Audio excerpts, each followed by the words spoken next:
part 2 of reframing in order to fit your modern day culture, based on Exodus 31, verse 17, when I said that God needed to rest, to be refreshed.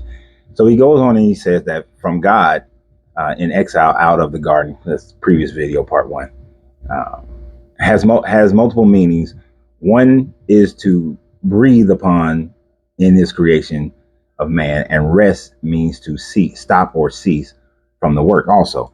Yes, the word nesh, which is used there, does mean to cease, to stop, to breathe upon. It also can mean to cheer and celebrate. It has all those meanings to them.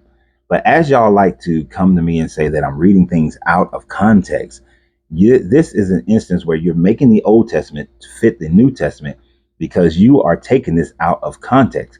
The word nesh in every other instance in your Bible is used to mean that somebody needed to rest, to be rejuvenated, to regain themselves, to refresh their energy or refresh their mind, to take a break from the work in order to not overwork themselves.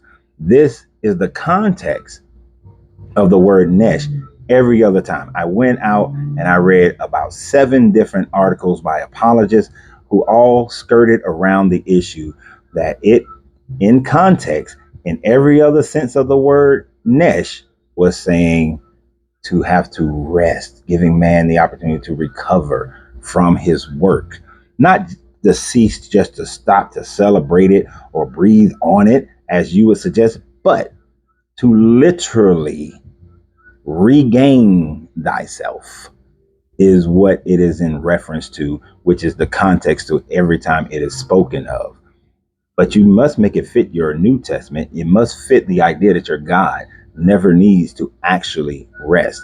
But if you also put it into the context of the people who wrote it, when they wrote it, they anthropomorphized their deity, which is why the rest portion of it was written by the Elohists during the post-captivity from the Babylonians.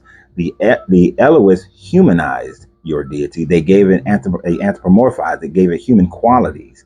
One of those human qualities is to rest. Just like when Abraham met your God and two other angels, they came into his house to rest. He washed their feet, to eat, to refresh themselves, to regain their bodily energy, because they believed their deities walked among them and had bodies like they did and needed those kinds of things. So remember, you got to free yourself to be yourself, because your greatness is non-negotiable. Good journey, good vibrations.